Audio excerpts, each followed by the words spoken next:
hansısa kiçik bir əlamətlərə görə mən tükənmişlik sindromundan əziyyət çəkirəm deyə bilmərik. Tükənmişlik sindromu bir nəticədir. Bir insan əgər dəyişmək istəmirsə, kənar şəxslər heç bir şey eləyə bilməz. Heç kəsi razı salmağınıza ehtiyac yoxdur. İnsanlar hər zaman narazıdır.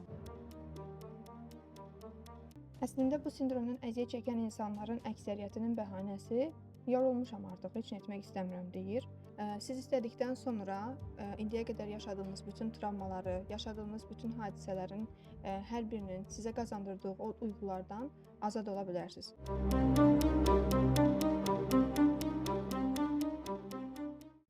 Hər vaxtınız xeyir olsun. Hər həftə olduğu kimi bu həftə də psixoanalizdəyik. Bugün mövzumuz tükənmişlik sindromudur. Zəhra ilə birlikdə psixoanaliz edəcəyik. Xoş gördük Zəhra. Hər vaxtın xeyir olsun Ülviyə. Son zamanlar insanlar tükənmişlik sindromunu daha çox istifadə eləyir. Elə bir şeydən yorulan kimi özünü bu gün yaxşı hiss etmirsə, deyir ki, mən tükənmişlik sindromundayam.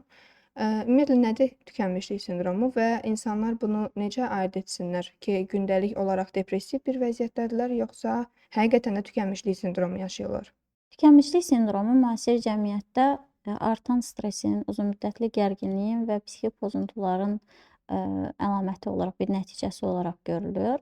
İlk dəfə Herber 1974-cü ildə tükənmişlik sindromunu araşdırırdı, analiz eləyirdi və o elə bir qənaətə gəlmişdi ki, tükənmişlik sindromu təkcə xarici faktorlardan deyil, eyni zamanda daxili konfliktlərdən qaynaqlı olaraq da baş verir. Ən kiçik bir problem də, işdəki gərginlikdə belə mən artıq tükənmişlik sindromuna tutulmuşam deyə adlandırırlar. Tükənmişlik sindromunun simptomlarına nəzər yetirək. Fiziki, emosional və koqnitiv simptomları olur. Fiziki simptomlara yuxusuzluq, yorğunluq, immun sisteminin zəifləməsi, emosional simptomlara depressiya, əsəb, stress bunlar aiddir və koqnitiv simptomlara isə diqqət dağınıqlığı, qərarsızlıq bunlar aid edilir.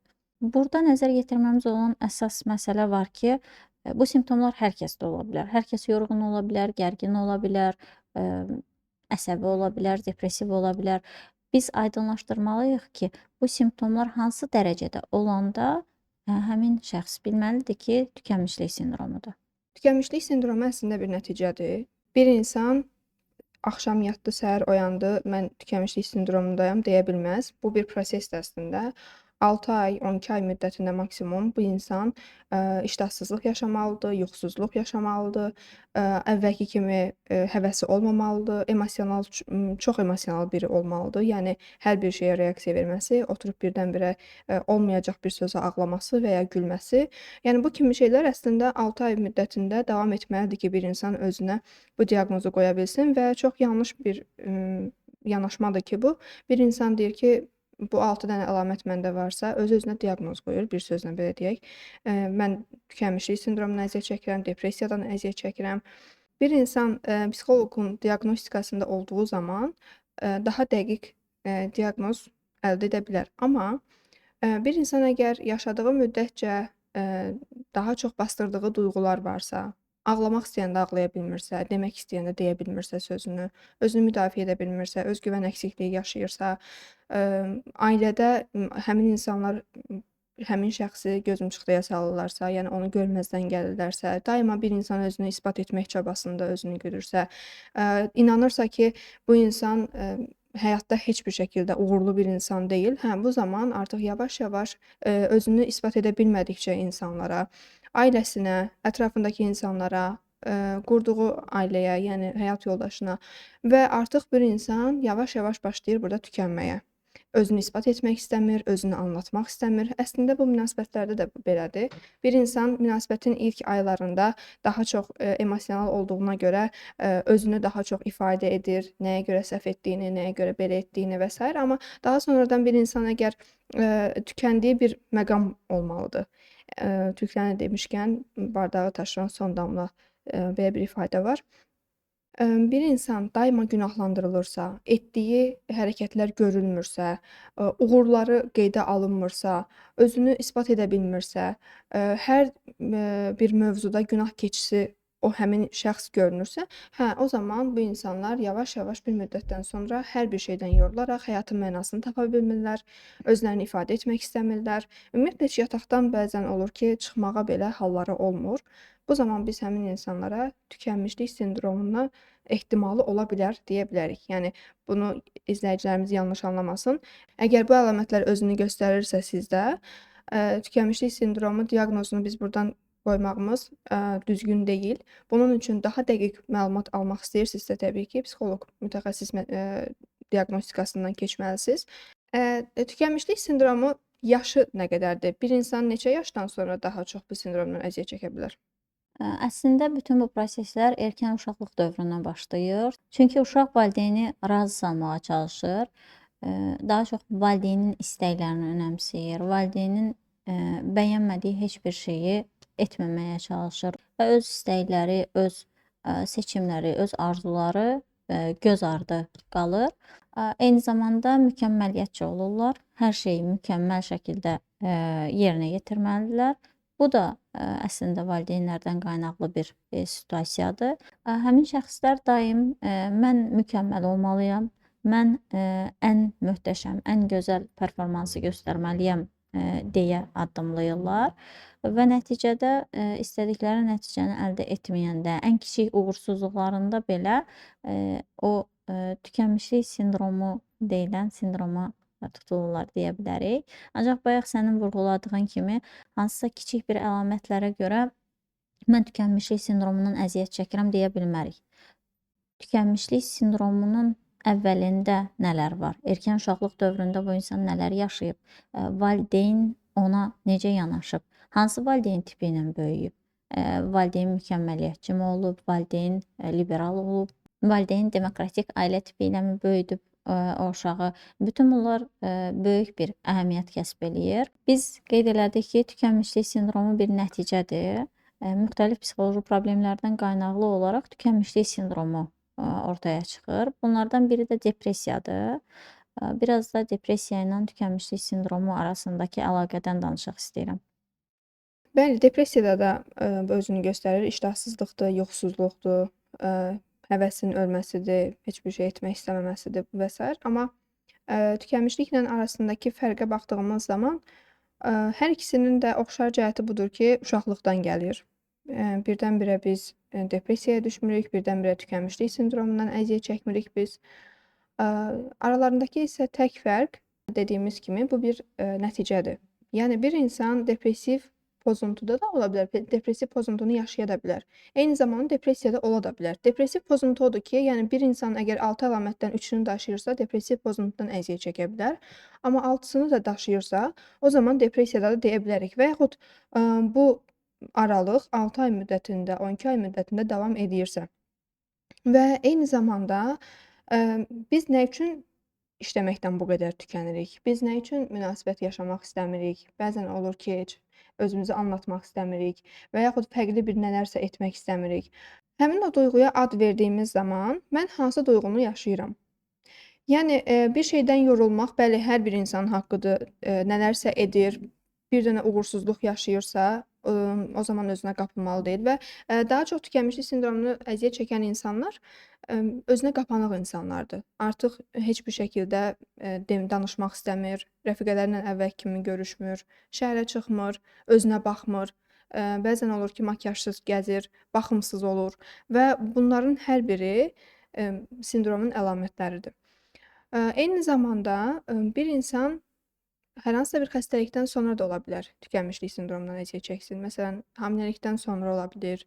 Böyük bir travma yaşadıqdan sonra qəza keçirə bilər, valideynlərini itirə bilər, həyat yoldaşını itirə bilər və yaxud sevgilisindən ayrıla bilər. Həm psixoloji baxımdan, həm fiziki baxımdan həssas dövrdən keçirsə, bu zaman tükənmişlik sindromundan əziyyət çəkə bilər. Yəni bu əlamətlər özünü göstərirsə təbii ki. Tükənmişlik sindromunun nə olduğu haqqında danışdıq, simptomlarından danışdıq. İndi isə tükənmişlik sindromundan necə qurtulmaq olar? Biraz da buna nəzər yetirək.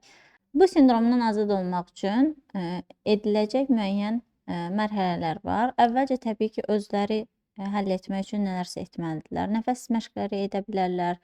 Bu tükənmişlik sindromunun ilk başlandığı vaxt nələr yaşadıqlarını analiz eləyə bilərlər və ən vacib olanı isə mütəxəssis dəstəyi almaqları önəmlidir. Çünki tükənmişlik sindromu dediyimiz kimi bir nəticədir və bu nəticəyə gələnə qədər nələr baş verib, hansı psixi pozuntulardan əziyyət çəkiblər, bunlar aydınlaşdırılmalıdır ki, səbəb bilinsin və sindromun aradan qalxması üçün terapiya texnikaları tətbiq olunsun.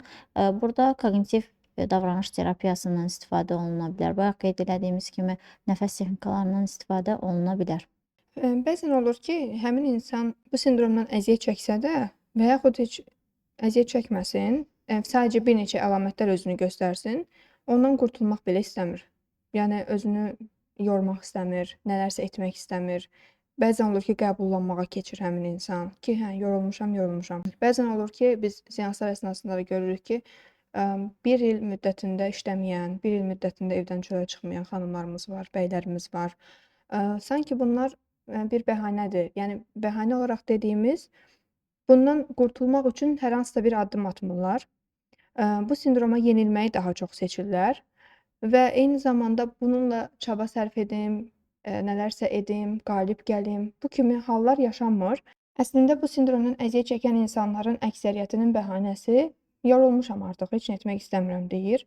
20'li yaşlarda da biz bunu görürük, 25'li yaşlarda da, 30'lu yaşlarda da. Hətta daha çox bu sindromu 40'lı yaşlardan sonra daha çox görürük. Çünki bir insan əgər uğur əldə etmək istəyib, amma uğur əldə edə bilməyibsə, hər hansısa bir deneyimləri olub onu bacarmayıbsa, həmin insanlar artıq etdiyimi etdim, əlimdən gələn budur, artıq mən təslim oluram deyərək 40'lı yaşlardan sonra daha bir mənasızlaşmış həyat yaşayır. Bu da təbii ki, həmin sindromun içərisində olan proseslərdəndir. Biz bu əlamətləri sayırıq, sadəcə bununla kifayətlənmir təbii ki, bundan sonraki dönəmlərdə var. Amma bu insan ən azı qalib gəlməsi üçün hazırdırmı? Və yaxud istəyirmi həqiqətən bu vəziyyətdən çıxmağı? Yoxsa elə mən bu sindromdan əziyyət çəkirəm, mən depressiyadayam, depressiv pozuntudan əziyyət çəkirəm və yaxud da mən hər şeydən yorulmuşam, artıq etmək istəmirəm, uğursuzam, bunu qəbullanıram. Hətta uğursuzam deyən xanımlarımız, bəylərimizin belə qulağında bir valideyn cingiltisi var. Yəni valideynin səsi var əslində. Çünki sən hər zaman uğursuzsan deyilir, sən hər zaman əlini atdın, bir iş görə bilmədin, uğursuzsan, yenə də alınmayacaq, yenə də edə bilməyəcəksən deyə böyüdülən bir şəxs təbii ki, daha sonra 25'li yaşlarda bir uğursuz hərəkəti olanda bu sindroma tutula bilər. Bir insan əgər dəyişmək istəmirsə, onun üçün kənar təsirlər, kənar şəxslər heç bir şey eləyə bilməz. Bir neçə dəfə fikir bildirə bilər yaxınları, məsləhət verə bilər, özünün üçün nələrsə et deyə bilər, amma nəticə olaraq tükənmişlik sindromu şəxs özü cəhd etmədiyi təqdirdə bitməyəcək. Bayaq qeyd elədin ki, tükənmişlik sindromundan əziyyət çəkən insanlar daha çox özlərini ifadə etməlidirlər. Əslində problemin həlli üçün başlanğıc nöqtə ilə özlərini ifadə eləməkdir. Deyirsən ki, özünü ifadə etmək, özünü ifadə etmək, amma yaşadığı bir vəziyyətlər hər hansısa bir o duyğuya ad verə bilmirlərsə, mən hansı duyğunu keçirdirəm? Bunun üçün ən azından bir vərəq, qələm götürürsüz. Yaşadığınız situasiyanı son 3 aya görə, daha sonra son 6 aya görə hansı duyğunu yaşayırsınız, nələri etmək istəyirsiniz, nələri etmək istəmirsiniz? Yaşadığınız situasiyaya bir ad verin və ondan sonra. Çünki biz əlamətləri sadaladıqca deyirsiniz, depressiyanı oxuyanda deyirsiniz depressiyadayam, tükənmişliyi oxuyanda deyirsiniz ki, tükənmişlikdəyəm və buna görə də əgər mütəxəssis yanına müraciət edə bilmirsinizsə, o zaman son 3 aya və 6 aya nəzər yetirin. Mən hansı duyğunu yaşayıram? Hansı perioddan keçirəm? Nələri sevirəm, nələri sevmirəm? Hansı sözlərə daha çox reaksiya verirəm? Bəzən olur ki, pasientlər şikayət edirlər ki, mən adi bir sözə oturub ağlayıram və yaxud da ki, özümü yaxşı hiss etmirəm. Birdən-birə harasa dalıb getdiyimi fərqinə varıram.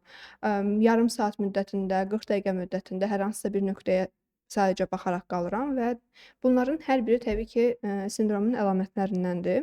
Birinci növbədə meditasiyada, nəfəs terapiyasıda bunu etməmişdən qabaq bir insan yaşadığı duyğuya baxmalıdır və eyni zamanda hər bir insan yorğunluq yaşaya bilər, hər bir insan tükənmişlik sindromunda əziyyət çəkə bilər. Yəni bu bir val deyilən bir xəstəlik deyil və yaxud da çarəsi olmayan xəstəlik deyil. Mütləq bunun üzərinə düşmək lazımdır. Ağır fəsadları olacaq. Bu nə zaman deyə bilərik bunu? Əgər bir insan 2 il müddətində, 3 il müddətində bundan əziyyət çəkirsə, yəni 2 il müddətində sadəcə yerində sayırsa, işinlə bağlı heç bir şey düşünmürsə, gününü sadəcə plansız yaşayırsa, həyat ona nə gətirir deyə yaşayırsa, hə, bu zaman həyəcan təbili çalmaq olar təbii ki. Amma yox, hər bir insanın yorğun olmaq kimi haqqı var. Çünki biz insanıq, xoşbəxt olduğumuz kimi bədbəxt ola bilərik və yaxud özümüzü yaxşı da hiss edə bilərik, pis də hiss edə bilərik. Eyni zamanda bu gün səhər-səhər oyanmaq istəmirəm, 11-ə qədər, 12-yə qədər yatmaq istəyirəm, bu gün işə getmək istəmirəm və yaxud da bu gün istirahət etmək istəyirəm deyə, yanaşmaq da bizim haqqımızdır. Çünki bəzən olur ki, depressiyanı, tükənmişlik sindromu və digər bu kimi əlamətləri, bu kimi sindromları o qədər psixoloqlar, "Vau, sən bu sindromdan əziyyət çəkirsən" deyilir ki, artıq bir insan həqiqətən də, məlumatları oxuduqca daha çox bundan əziyyət çəkir, daha çox dibə, düşür. Bu əlamətlər var, və Google-dan hər dəfə məlumatlar götürür. Daha sonra depressiyadan əziyyət çəkən insanlar bu kimi xəstəliklər tutula bilər deyə başlıqlar var, və bunların hər biri yalan məlumatlardır. Və bunun üçün bir insan artıq oxuduqca daha çox dibə düşür. Daha çox motivasiya əldə etmək istəmir, motivasiya verici heç bir şeyə baxmır və bunun tam əksini etməliyik əslində. Yəni bu sindromdan azad olmaq üçün, depressiv moddan çıxmağımız üçün isə biz, tam əksini etməliyik. Özümüzü yaxşı hiss etmiriksə, makiyaj etməyi bacarmalıyıq. Yaxşı hiss etmiriksə, hava yaxşıdırsa, çıxıb gəzintidə olmalıyıq. Nəfəs terapiyasından istifadə edə bilərik, meditasiyadan istifadə edə bilərik. Özümüzə yaxın terapiya hansıdırsa, bundan istifadə edə bilərik. Əgər ki, bunları etdiyimiz halda yenə də nəticəsiz qalırsa, o zaman bəli, biz, psixoloq mütəxəssis yanına müraciət etməliyik, və qısa müddətli həll olan, bir problemlərdir əslində bunlar. Sadəcə səbr lazımdır. Yaşanmışlıqlarının hər birini, yazmaq lazımdır, göz önündə, bulundurmaq lazımdır. Bir insan hansı perioddan keçib, nələr yaşayıb, necə olub, həmin o period ona hansı duyğuları yaşadıb, hansı duyğulardan sonra bu sindrom özünü göstərib həmin insanda. Bunların hər birini mənə elə gəlir ki, bir insan əgər öz-özünə etiraf edirsə, və bundan sonra artıq həll yoluna yönələ bilər və təbii ki, sadaladığımız kimi. Biz qeyd elədik ki, erkən uşaqlıq dövründə uşaq valideyni razı salmağa çalışır, ətrafı razı salmağa çalışır. İzləyicilərimizə demək istəyərdim ki, heç kəsi razı salmağınıza ehtiyac yoxdur. İnsanlar hər zaman narazıdır. Tək sizdən deyil, ümumiyyətlə narazı insan tipləri var ki, istənilən situasiyada hər bir mövzuda öz narazılıqlarını bildirirlər. Ona görə də özünüzü insanlara sübut etməyə, özünüzü onlara bəyəndirməyə çalışmayın. Yeganə məmnun etməli olduğunuz şəxs özünüzsüz. Günün sonunda özünüzdən məmnunsunuzsa, geriyə qalan insanların nə deməsi, sizi bəyənib bəyənməməsi önəmli deyil. Bununla da bir psixoanalizin də sonuna gəldik. Zəhra, demək istədiyin başqa bir şey varmı? Tükənmişlik sindromunda yaşaya bilərsiniz, depressiv, vəziyyətdə də ola bilərsiniz, depressiyada da ola bilərsiniz. Bununla həyatın sonu deyil. Bunun üçün hər zaman bir çıxış yolu var. Yetər ki, siz istəyin. Siz istədikdən sonra, indiyə qədər yaşadığınız bütün travmaları, yaşadığınız bütün hadisələrin, hər birinin sizə qazandırdığı o duyğulardan azad ola bilərsiniz. Bu günlük də bu qədər. Sağ olun, salamat qalın.